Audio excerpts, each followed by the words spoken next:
Estudiando nuestro algoritmo o nuestra estructura de colas, debemos hacer énfasis en lo siguiente.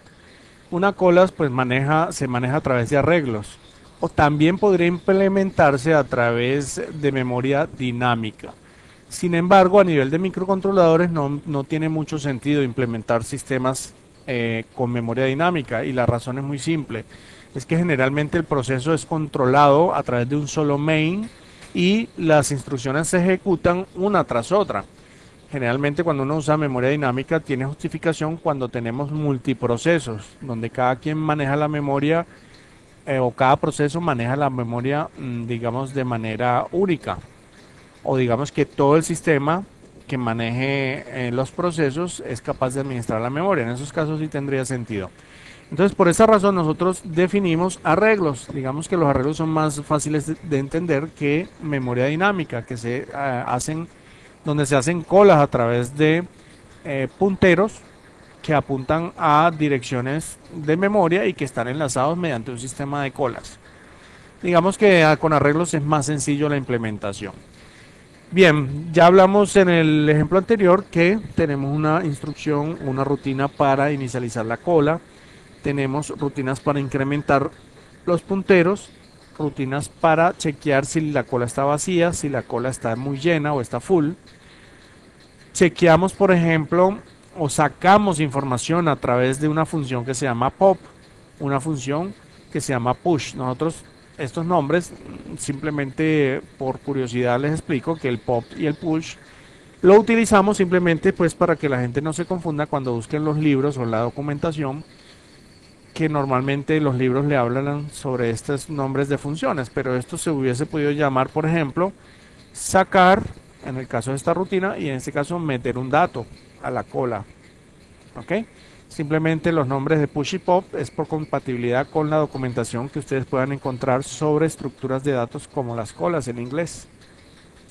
Las colas son muy útiles cuando hacemos comunicaciones o cuando simplemente queremos hacer de manera ordenada un trabajo o un proceso dentro de un sistema de microcontroladores.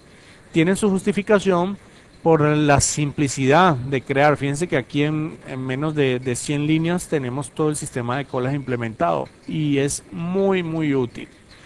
A ver, en este caso pues suponemos que tenemos un arreglo. El arreglo normalmente uno lo mira como un arreglo lineal que va desde un inicio hasta un fin. Pero a través de toda esta estructura que tenemos aquí desarrollada nos va a permitir que cuando estemos metiendo información en el arreglo, por ejemplo en la posición 0, 1, y cuando lleguemos al final, nuestro sistema es capaz de dar la vuelta y volver a la posición 0. Ahora, esto solamente se puede hacer cuando la cola permite que saque información de allí. Es decir, supongamos que en la posición 0 tenemos un dato, en la posición 1, en la posición 2, 3 y 4 y 5, etcétera, etcétera, tenemos datos guardados en esas posiciones. Yo sigo metiendo y metiendo información y llego a la posición 32. Cuando llego a la 32 veo que llegué al tope y voy a necesitar dar la vuelta. Yo debo chequear si la cola en esa posición está vacía, porque si no está libre no voy a poder meter información. Entonces es muy dinámico, es de estar metiendo y de estar sacando información. Yo puedo estar metiendo aquí, metiendo información, pero por otro proceso yo podría estar sacando información de ese sitio. Es decir, al mismo tiempo que estoy metiendo, podría estar sacando y evaluando qué valores he guardado yo allí y de tomar decisiones sobre esos valores. Así de esa manera, cuando llego al final, muy probablemente la posición 0 ya haya sido evacuada, ya haya sido sacado ese dato de allí y yo pueda seguir metiendo datos de manera circular. Digamos que a rasgos generales eso es el principio de una cola circular, permitir meter y sacar datos de manera dinámica. Ahora, para yo poder meter un dato, que es la función push, primero le tengo que decir cuál es el dato que quiero meter. Quiero decirle de qué buffer se trata, porque esta misma cola yo la puedo reutilizar para diferentes arreglos. Aquí el ejemplo está hecho para transmitir y recibir, pero podría estar hecha, por ejemplo, para recibir, por ejemplo, caracteres de un teclado. Yo podría estar metiendo en una cola lo que yo presione en un teclado 4x4, por decir algo, podría estar guardándolo en la cola. Entonces, no necesariamente está hecho para dos buffers, o 2 buffer, sino que pueden ser para X número de buffer. Por eso es que tenemos aquí parámetros para decirle de qué buffer se trata o de qué arreglo se trata, cuál es su puntero que les lleva a la cuenta, es decir, el puntero que me señala dónde está el primer dato que metí. Por ejemplo, en este ejemplo podríamos tener el puntero begin o el puntero de inicio apuntando a esta dirección 0. Y de pronto si yo estoy por la dirección, por ejemplo, digamos la dirección 10, mi puntero final debe estar apuntando a esa dirección final, al número 10. Así yo tengo control sobre dónde empiezan los datos y dónde terminan. ¿Por qué necesito tener ese control? La razón es muy simple. Es decir, yo necesito conocer en qué momento yo saqué un dato y este puntero begin pasó hasta apuntar a la dirección 1 y haber quedado esta posición vacía. En qué momento saqué otra vez otro dato y pasé a apuntar la dirección 2, ¿sí? O en qué momento yo metí un dato adicional y pasó a estar en la posición 11. Es decir, me fija los límites en los cuales yo me encuentro y donde hay información. Así, cada vez que yo saque un dato, pues una de las cosas que debemos hacer es poner en cero esa posición. La blanqueamos, si lo queremos llamar de esa manera. Eso nos va a dar a nosotros la idea de que allí no hay información. Con estos punteros, trabajando de esta manera, es decir, moviéndose según sea el caso de manera dinámica, por ejemplo, metiendo y metiendo información, ¿sí? Y cada vez que yo saque el puntero begin va cambiando, aquí es PB, y el puntero final va cambiando de manera dinámica. Ellos podría darse el caso donde se unan, es decir, saqué más datos de los que llegaron y ellos coincidan a apuntar a un mismo sitio. Esa es una de las condiciones para yo darme cuenta de que probablemente la cola está vacía, cuando el puntero inicial tiene el mismo valor que el puntero final. Y además de eso, ese sitio está en blanco, está en cero. Entonces, esto nos da digamos, la forma de calcular o de saber si una cola está vacía. Cuando sé que una cola está completamente llena, bueno, cuando también los dos punteros apuntan al mismo sitio, fíjense que se repite esta condición, pero la posición tiene cualquier cosa diferente de cero. Así que cero para mí no me representa un valor, me representa algo así como un valor nulo. Esto hay que tenerlo bien claro porque cuando nosotros manejamos el número cero como un dato importante para nosotros, esta cola no nos podría servir, porque cero nos está diciendo es que está vacío. Entonces, se sugiere generalmente que la implementación de esta cola, la implementación solo se haga solamente para manejar ASCII, pero datos en forma hexadecimal. Eso es lo que se sugiere, no es una obligación, ¿no? Pero sabemos que por lo menos el dato cero no lo puedo utilizar, el resto de los datos sí los puedo usar.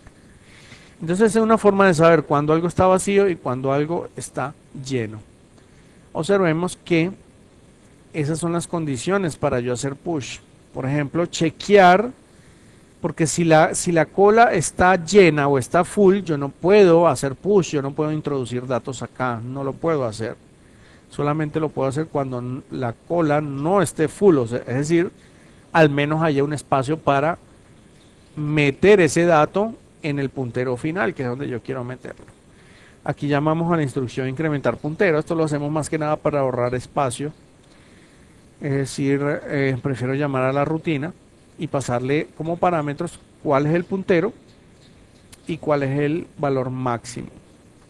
Entonces incrementamos, en el caso del push, lo incrementamos el puntero final, lo incrementamos. En el caso del pop, también debemos incrementar el puntero, pero el puntero inicial, así como vimos acá en este ejemplo un poco didáctico, el puntero begin o el puntero de inicio y el puntero final se deben ver siempre de esta forma.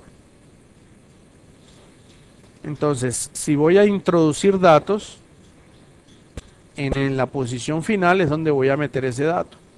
E incremento el puntero que me dice cuál es el final. Esta rutina ya tiene el criterio, este incrementar puntero, de que si se sobrepasa o llega al máximo, pues debo arrancar en cero nuevamente. De esa manera yo incremento un puntero. Y aquí siempre verificamos que en esa posición actual, tanto del puntero de inicio como el puntero final, no se encuentre lleno. Ya vimos la rutina de lleno que es, que los dos punteros están en el mismo sitio, pero que la información sea diferente de cero. Así nos devuelve un verdadero, en caso contrario nos va a devolver un falso. ¿Qué pasa cuando hacemos pop? Cuando hacemos pop chequeamos si está vacío el buffer que le estoy pasando acá como parámetro. Es decir, chequeo si esta rutina me da un igual a falso, quiere decir que sí, puedo sacar información, es decir, no está vacío. Estoy preguntando, ¿está vacío? Falso, no está vacío. Si se cumple que no está vacío, quiere decir que por lo menos hay un dato. Entonces voy y saco del puntero inicial, no del puntero final, sino del puntero inicial, saco información del arreglo o obtengo información del arreglo. Esa información la retorno en la variable data. Fíjense que tiene un puntero, por lo tanto me va a retornar en esa dirección, me va a guardar lo que tiene el arreglo en el puntero inicial. Luego garantizo que en esa posición va a haber un cero, lo cual significa para mí que estoy dejando en libertad esa posición. Luego incrementaremos el puntero, pero ahora es el puntero inicial que debo incrementarlo en una posición. Si todo esto se cumple, la función pop me retorna true o me dice que es verdad, pude hacer pop, pude sacar un dato y ese dato está como parámetro acá. La función push, si se cumple que no está completamente llena la cola y pude meter un dato, entonces me retorna true. Si no pude meter un dato, me retorna false y ya externamente yo manejaré el resultado de estas funciones push y pop de acuerdo a lo que a mí me interesa. Por ahora este video pues lo que quiere es simplemente digamos explicar un poco el funcionamiento de una cola circular. De todos modos les sugiero que busquen un poco más de información sobre colas circulares si aún no entendemos con esta explicación cómo funcionan estos algoritmos, para que veamos de pronto con gráficos una manera simple de ilustrar esto que queremos acá expresar en un sistema de colas a través de estos algoritmos.